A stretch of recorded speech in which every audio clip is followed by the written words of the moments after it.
फूलपुर गांव का एक सीधा साधा दर्जी था रामू। ईमानदारी ही उसकी सबसे बड़ी पूंजी थी। ले गौरी, पहन के देख कैसा हुआ। धन्यवाद बाबा, आप सबसे अच्छे दर्जी हो। एक शाम एक अनजान बुजुर्ग रामू की दुकान पर पहुंचे, थके हुए, लेकिन आंखों में विश्वास था। बेटा, मेरे जिंदगी अब कुछ ही दिनों के है। कृपया इस थैली को तुम संभाल के रख लो बेटा।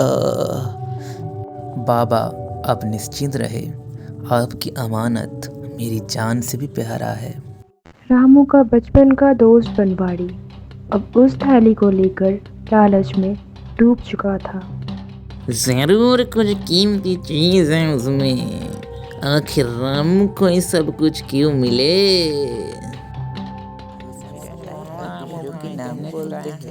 अगली सुबह रामू की दुकान में हलचल मच गई।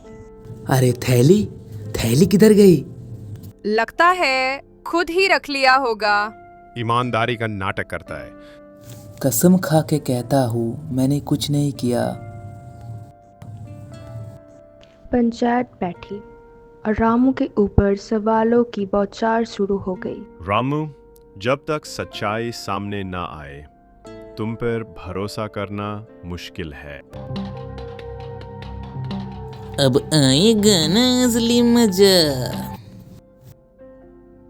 हाय भगवान, जिस भरोसे को मैंने पूजा वही आज मेरा सजा बन गया। जब सबने साथ छोड़ा, रामू की छोटी सी बेटी ही उसका सहारा बनी। बाबा, मैं जानती हूँ आप झूठ नहीं बोल सकते। हम लड़ेंगे सच्चाई के लिए। तू ही मेरी हिम्मत है गौरी। वो कहते हैं सच्चाई खुद बोल उठी है, और वही हुआ। थैली तो मैं नहीं उड़वाई थी। रामू को मूर्ख बनवाना कितना आसान था। क्या तूने? ये तो बहुत बड़ी बात कर दी तूने।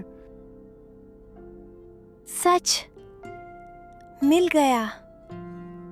अब बाबा को न्याय मिलेगा। गांव वाले अब शर्मिंदा थे और बनवाड़ी अपराधी। मुझे माफ कर दो रामू, मेरी आंखों में लालच का पर्दा आ गया था। हमें माफ कर दो रामू, हमने तुम पर शक किया। जिसने भरोसा तोड़ा वो इंसान है, लेकिन जिसने भरोसा निभाया वो इंसानियत है। रामू फिर से अपने काम में लग गया, लेकिन अब उसकी आंखों में एक नई चमक थी। अब कोई शक नहीं, भरोसा की कीमत अब सभी को समझ में आ गया है।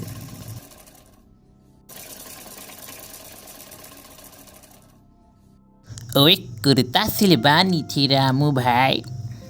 क्यों नहीं? पैसे खो सकते हैं, लेकिन अगर भरोसा टूट जाए तो दिल भी टूट जाता है।